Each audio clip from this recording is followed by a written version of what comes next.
Hey guys, Tyre Metalhead Weatherman here. Hopefully you guys are doing well this morning. So, interesting stuff going on with Lee's track here, of course. Lee's been the dominant topic for a while now, and it continues to be the case. There are people that we can officially eliminate from being in line for a potential landfall here. There's still some areas of interest as well, but pretty much anywhere south of Philly here, you have nothing to worry about. The most you'll get out of this system might be increased surf and rip currents. If you're over towards Boston, however, in areas off to the north and east, and also Atlantic Canada, we can't disinclude you in this either.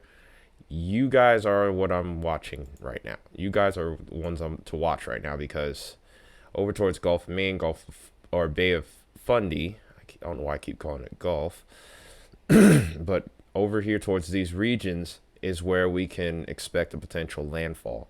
Landfall definitely seems more and more likely as almost all the spaghetti models at this point now are beginning to indicate a landfall somewhere across this region here. I don't know why my marker isn't working.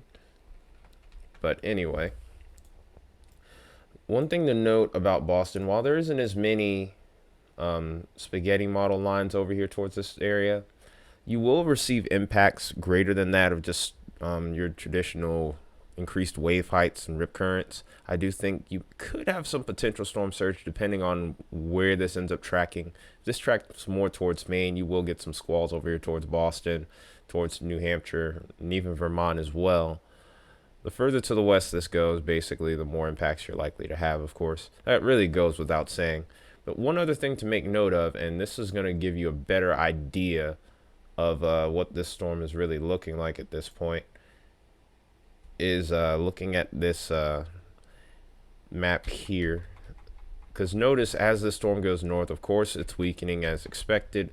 But what happens as these storms weaken, in case I haven't told you already, is that these storms often will end up increasing in size, and the wind field will also increase. So even if this hits like the far eastern, southeastern parts of Maine, you can expect some kind of impacts here, whether it's increased rainfall, wind, increased surf, or maybe even some storm surge.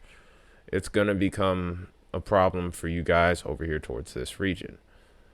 So that being said, got to keep an extra close eye on that. So really, as we go through the next few days here, conditions will really start to deteriorate for this region. I'm giving you a look at what Lee is looking like right now. The satellite loop isn't working properly, but Lee right now still looks healthy. It's reformed a nice little eye. It'll probably strengthen at least a little bit more over the next couple of days. But what we'll see happen here, and this is the cone, by the way, as it's also moving ridiculously slow at 7 miles an hour. As it gets over towards these waters here, it's going to start to weaken. And of course, with that being said, the like we said before, the wind field's going to expand. We're likely to see that right front quadrant still be the strongest area, but with it also likely to become post-tropical, we'll probably see a lot less going on that left side. So there's still a lot of uncertainties, a lot of questions going on here as to what people may see. But if we look at spaghetti models here, and if we actually look on this map a little closer, you can also see Margot. We already know that she's a non-factor as far as land is concerned.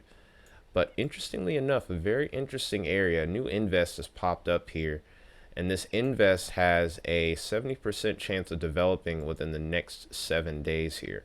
So definitely keeping a close eye on this. This is going to be following right on the coattails of Lee. It'll be interesting to see how this plays out because of the ocean temps as well, considering the fact that over towards where Lee ended up going, what ends up happening with these storms is there's often a lot of upwelling.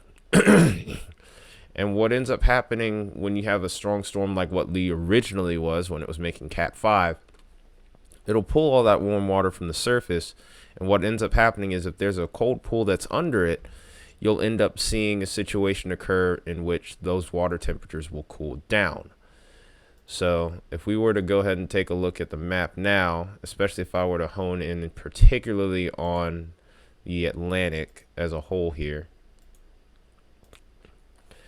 you'll notice that right where Lee was at its strongest, we were seeing water temps that were in the 30s all the way across this region here.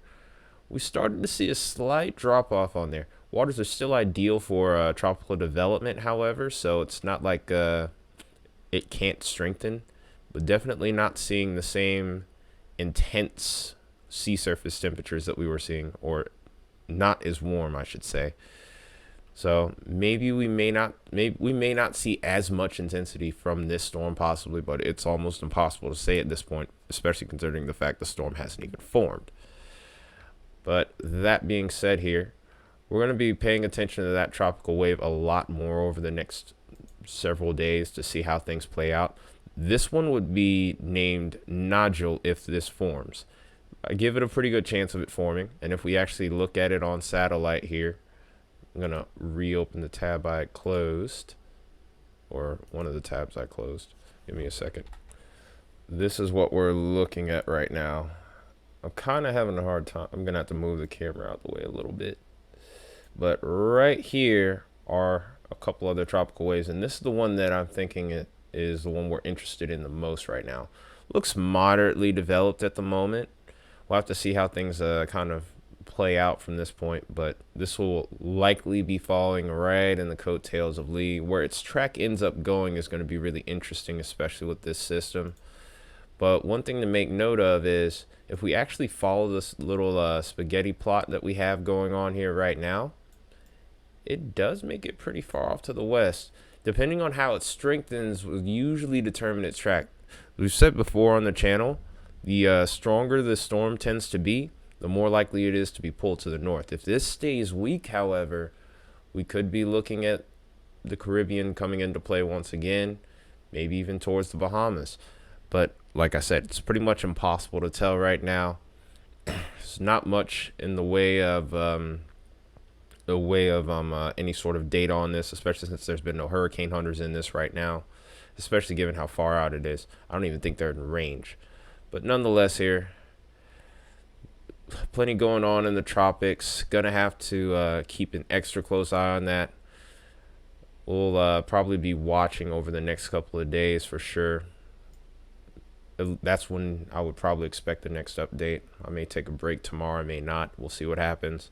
Also, keep an eye on some interesting stuff that'll be coming on the channel soon, as we're keeping a close eye on Lee as well. So that being said, hope you guys enjoyed the video. If you did, you know what to do. Smash that like button, hit that subscribe button as well, and also hit that share button. Help us get out there a little bit more. See if we can't get to 600 subs by the end of the year, if not more than that. But until then, it's been Tired Metalhead Weatherman. I'll see you guys in the next video. Appreciate you guys tuning in.